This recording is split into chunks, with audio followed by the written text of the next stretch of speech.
Buenos días, le habla el profesor Miguel Avarela Pérez y en esta ocasión quiero compartir con ustedes los elementos básicos de lo que es la planificación de la enseñanza.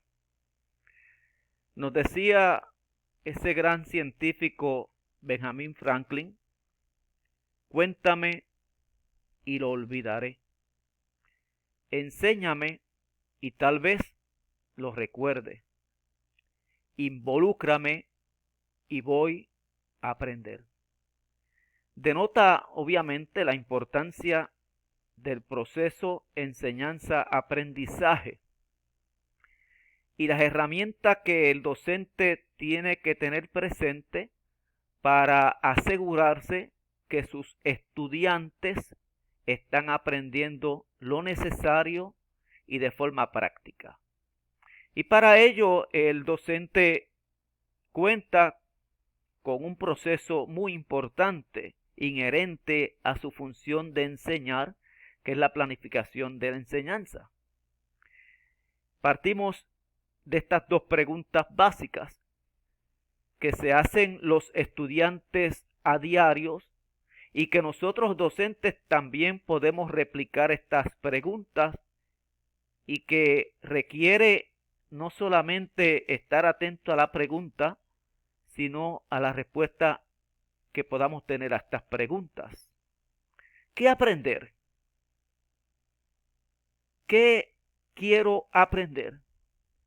Pero eso me lleva a la segunda pregunta: ¿cómo aprender? Pues facilitar ese eslabón de estas dos preguntas y hacer la transición entre lo que se quiere aprender o lo necesario aprender y cómo aprenderlo es función del docente a través de su planificación. Cuando yo planifico la enseñanza, yo estoy organizándome. Hay organización, no hay espacio para la improvisación. Se confiere sistematización, secuencia.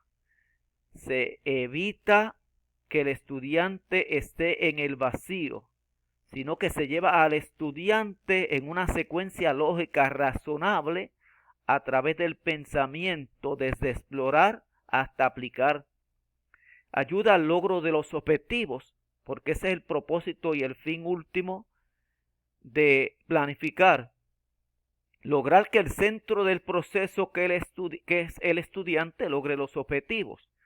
Y por ende, si el centro del proceso es el estudiante, yo como maestro, como docente en la planificación, tengo que realizar, redactar, desarrollar actividades y experiencias para adaptar el currículo a las necesidades de ese estudiante. Y a eso se le denomina instrucción diferenciada, que tiene muchos elementos importantes. Sé que al planificar el maestro tiene una especie de autonomía, porque puede adaptar, y si adapta es autónomo en ese sentido. Yo no puedo planificar sin tener en consideración que hay una relación estrecha y directa entre planificar y evaluar. Todo lo que yo planifico en mi sala de clases, en el proceso de enseñanza-aprendizaje, va a ir dirigido, en efecto, a realizar una evaluación, porque es el logro de los objetivos. Sé que es importante que a la hora de querer evaluar lo aprendido, se considere ese proceso, esa relación, esa alineación de procesos: planificar, enseñar y evaluar. Y como usted observa, el maestro se asegura del logro de los objetivos trazados, y eso es evaluar. Evaluar desde la exploración y el diagnóstico, la evaluación formativa, hasta que logramos ya la evaluación sumativa. Lleva al maestro a formular actividades de evaluación para que el estudiante las pueda realizar y que a su vez demuestre que está aprendiendo o que aprendió. O sea, que el maestro en el proceso de evaluación y en el proceso de planificación lo correlaciona y ayuda a que el estudiante vaya autoevaluándose a la misma vez que lo evalúa como docente.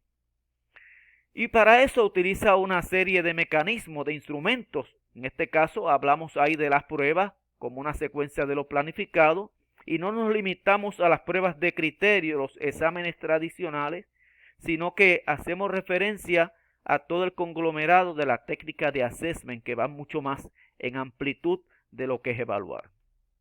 Sé que cuando planifico tengo que tener presente que yo quiero suscitar aprendizaje. Yo tengo que llevar al muchacho a pensar, metacognición. Yo tengo que crear condiciones para que ese estudiante desarrolle conceptos, destreza, actitudes y valores. Yo tengo que amarrar, tengo que alinear, tengo que conectar. Eso se llama alineación curricular. Enseño, planifico, planifico, enseño, pero el fin último, evaluar que haya calidad en lo que se enseñó y en lo que el estudiante aprendió. Sé que un espacio de transición en el que se articulan las metodologías educativas, las actividades y recursos para el logro de los objetivos. Es proveer las herramientas necesarias para dotar al estudiante, que es el centro del proceso, con aquellas competencias esenciales a través de sus experiencias educativas. Es organizar el aprendizaje y la enseñanza de una forma lógica. Hay varias partes o componentes de un plan de enseñanza hasta la fecha. Está el tema, objetivos operacionales, que hay 3 tipos de objetivos: los cognitivos, los actitudinales o los afectivos y los procedimentales. Ese plan tiene una serie de actividades que se llaman inicio, desarrollo y cierre, y la asignación, que se combina de una manera práctica para que el estudiante le vea sentido y significado. Y finalmente se identifican los estándares, que son los indicadores de enseñanza en esa materia que se está enseñando. Sé que para lograr una buena planificación se recomiendan en muchas instancias la aplicación de la estrategia ECA. Es una estrategia de secuencia de 3 fases: exploración, conceptualización y aplicación, donde el muchacho va desde el no saber hasta el saber, desde el diagnóstico hasta aplicar, desde explorar hasta aplicar, subir escalón por escalón hasta que logre crear. O sea, una secuencia, como lo habíamos visto, es transferir, es aplicar, es consolidar ya una forma de aplicación, lo que el maestro enseñó con diferentes estrategias en esa sala de clases. O sea, es un acto de aprendizaje. Ahí estamos viendo que es un diagnóstico, preparar el escenario, facilitar la expresión de opiniones, está la exploración. Estudiantes activos, el alumno argumenta, le motiva, se le promueve la discusión entre los alumnos. La conceptualización, pues ya el maestro es mucho más activo en este caso. El maestro define, argumenta, modela, se brega con un tipo de ejercicios de evaluación formativa. El estudiante logra organizar la información y definir esencialmente lo que él tenía como concepto, si está bien o está mal, y darle una especie de sentido a aquel concepto que el maestro desarrolló en la clase. Y finalmente la aplicación, donde ya el estudiante está aplicando, está practicando, trabaja en forma independiente, es capaz de evaluarse, y ahí tenemos una especie de evaluación sumativa, donde ya se logra en forma total el objetivo de la lección que el maestro se había trazado. Y comparto con ustedes un grupo de referencia, un conjunto de referencias, por si quieren consultarla y ampliar sobre este tema. Así que muchas gracias, compañeros y compañeras, por su atención.